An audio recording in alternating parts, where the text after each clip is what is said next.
नमस्कार। आज हम बात करने वाले हैं एक बहुत ही खास त्योहार की, चैत्र नवदुर्गा।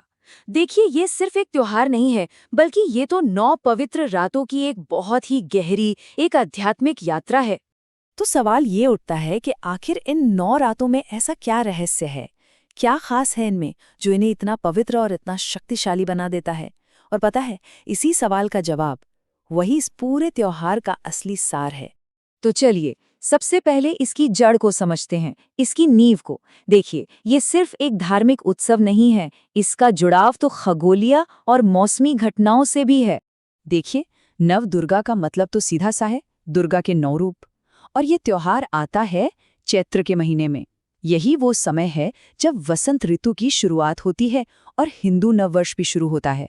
तो जाहिर है, ये एक नई शुरुआत का, एक तरह से कहें तो रिन्यूअल का समय है। और इस पूरे उत्सव के केंद्र में है एक कॉन्सेप्ट, वो है शक्ति का। ये सिर्फ किसी एक देवी की पूजा नहीं है, ये तो ब्रह्मांड की उस स्त्री ऊर्जा का सम्मान है। वो ऊर्जा जो रचनात्मक भी है, जो पालन पोषण भी करती है और जरूरत पड़ने पर विनाशकारी भी हो सकती है। वो शक्ति जो हर चीज में मौजूद है। अच्छा, अब इन 9 रातों का असली महत्व समझना है ना, तो उसके लिए हमें एक बहुत ही पुरानी और शक्तिशाली कहानी सुननी पड़ेगी। वो कहानी जिससे पता चलता है कि आखिर ये सब शुरू कैसे हुआ। तो कहानी शुरू होती है एक बहुत ही ताकतवर असुर से, जिसका नाम था महिषासुर। उसे एक ऐसा वरदान मिला हुआ था कि कोई भी देवता या पुरुष उसे मार ही नहीं सकता था।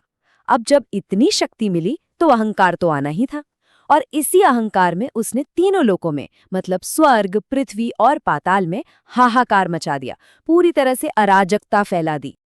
अब जब देवताओं की सारी कोशिशें बेकार हो गईं, तो उन्होंने वो किया जो पहले कभी नहीं हुआ था।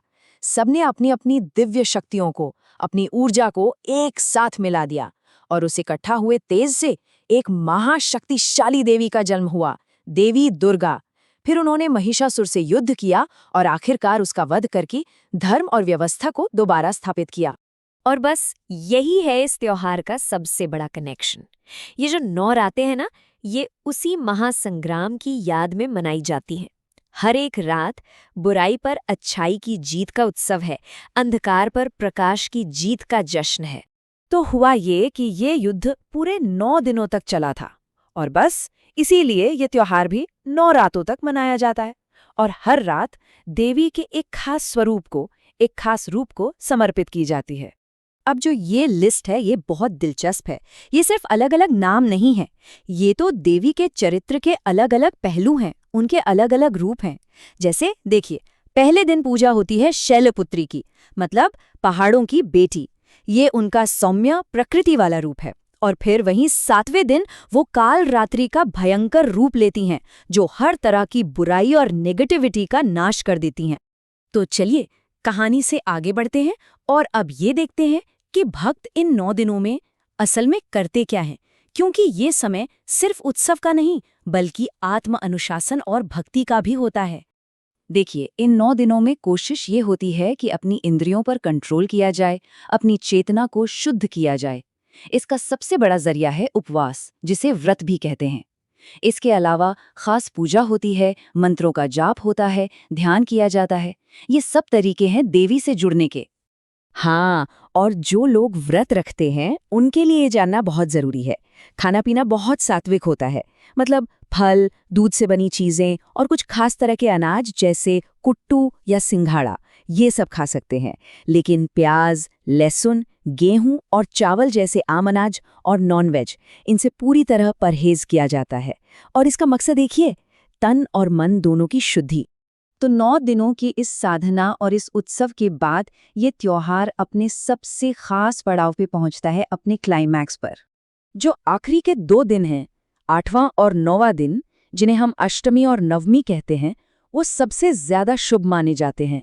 इन दिनों खास पूजा पाठ होते हैं, जैसे कि कन्या पूजन, जिसमें छोटी बच्चियों को देवी का ही रूप मानकर उनकी पूजा की जाती है, उन्हें भोजन कराया जाता है।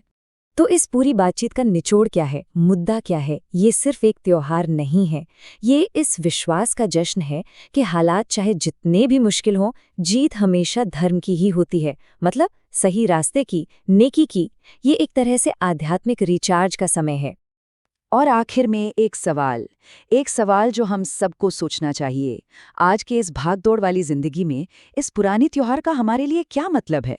क्या ये हमें याद दिलाता है कि हमारे अंदर भी एक शक्ति है, अच्छाई की शक्ति, हर मुश्किल से लड़ने का साहस? इस पर सोचिएगा जरूर।